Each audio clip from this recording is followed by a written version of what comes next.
Next topic लेंगे refractive index in terms of wavelength. ठीक है, अब ये क्या होता है? वेवलेंथ को सबसे पहले हम किस चीज़ से डिनोट करते हैं? इसको हम ऐसे कुछ सिंबल से डिनोट करते हैं जिसको हम लैम्डा बोलते हैं। ठीक है। फ्रीक्वेंसी, इसको हम कुछ ऐसे सिंबल से डिनोट करते हैं जिसको हम न्यू बोलते हैं। ठीक है, हाँ जी। तो frequency remains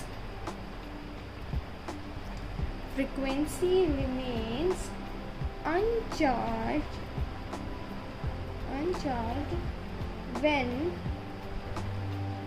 light passes from one medium to another। ठीक है। Refractive index in terms of wavelength, जिसको हम लैम्डा से डिनोट करते हैं। फ्रीक्वेंसी, इसमें क्या होता है कि जो फ्रीक्वेंसी होती है वो क्या रहती है? अनचार्ज ही रहती है जब लाइट पास करती है एक मीडियम से दूसरे मीडियम। ठीक है। फ्रीक्वेंसी क्या रहेगी? ऑलवेज अनचार्ज रहेगी। ठीक है। ये रिफ्रैक्टिव इंडेक्स, इसका फॉर्मूला होता है ये, यही होता है। ये ले लिया मैंने वेवलेंथ वैक्यूम में, वैक्यूम होता है, इनटू में इसकी फ्रीक्वेंसी। ठीक है। बाय में वेवलेंथ ले ली मीडियम में, इनटू में फ्रीक्वेंसी। फ्रीक्वेंसी से फ्रीक्वेंसी कैंसिल, क्या आ जाएगा? वेवलेंथ ऑफ वैक्यूम बाय में वेवलेंथ ऑफ मीडियम। ओके, आया ये चीज़ समझ में? अब एक इम्पोर्टेंट बात, कौन सी इम्पोर्टेंट बात हुई कि जो आपका रिफ्रैक्टिव इंडेक्स होता है किसी भी मीडियम का वो कैसे डिफाइन करते हैं? उसे डिफाइन कर सकते हैं the ratio of wavelength of light in vacuum to its wavelength in that medium। ठीक है। मतलब रिफ्रैक्टिव इंडेक्स किसी भी मीडियम का हम कैसे डिफाइन कर सकते हैं कि ratio of wavelength of light in vacuum, light vacuum में उसकी वेवलेंथ का रेशियो, और किसकी वेवलेंथ का? मीडियम की वेवलेंथ का रेशियो। ठीक है, हम इसको ऐसे डिफाइन कर सकते हैं। ठीक है, समझ में आया? यहाँ तक आपको आगे देखेंगे। नेक्स्ट टॉपिक, आपका नेक्स्ट टॉपिक है relative refractive index. Relative refractive index. ठीक है। अब ये क्या होता है? The relative refractive index of medium two, relative refractive index medium 2 का। ठीक है। विद रिस्पेक्ट टू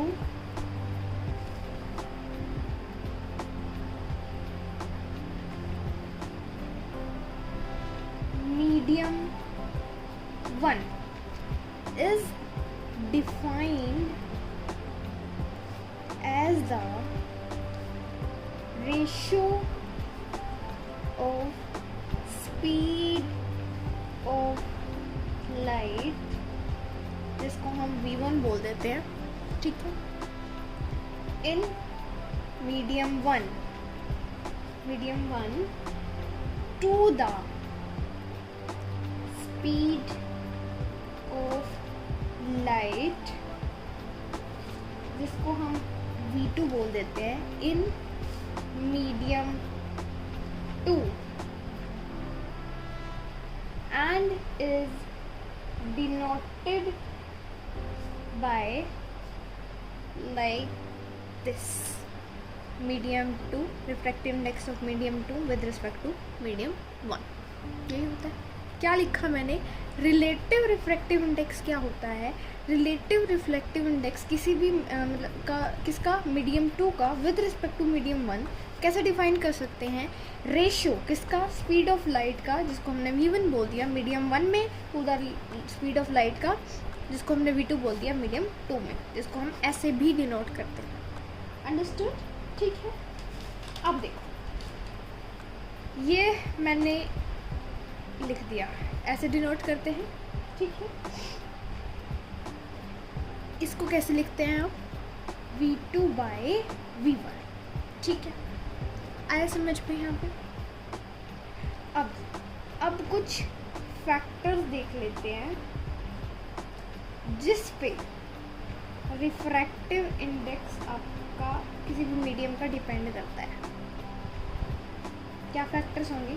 पहला फैक्टर आपका नेचर ऑफ द मीडियम. पहला हो जाता है आपका मीडियम का नेचर. ठीक है. सेकंड हो जाता है आपकी वेवलेंथ. किसकी? Of light used. जो हम लाइट यूज़ कर रहे हैं उसकी वेवलेंथ. ठीक है. थर्ड हो जाता है आपका टेम्परेचर. ठीक है. फोर्थ हो जाता है nature of the surrounding medium. ठीक है. सबसे पहले मीडियम का नेचर, लाइट की वेवलेंथ जो हम यूज़ कर रहे हैं, टेम्परेचर, और नेचर किसका? सराउंडिंग मीडियम का. ठीक है. और इंडिपेंडेंट किसके ऊपर होती है? रिफ्रैक्टिव इंडेक्स किसके ऊपर इंडिपेंडेंट होता है? Of the angle of incidence पे. एंगल ऑफ इंसिडेंस पे आपका रिफ्रैक्टिव इंडेक्स बिल्कुल इंडिपेंडेंट होता है. ओके. अब देखते हैं कोज ऑफ रिफ्रैक्शन. ठीक है. ओके. ये क्या होता है? बेंडिंग ऑफ लाइट, और कह सकते हो आप रिफ्रैक्शन जब होता है, अकर होता है, ड्यू टू, कैसे होता है भाई?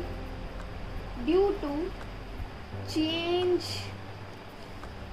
इन द स्पीड ऑफ लाइट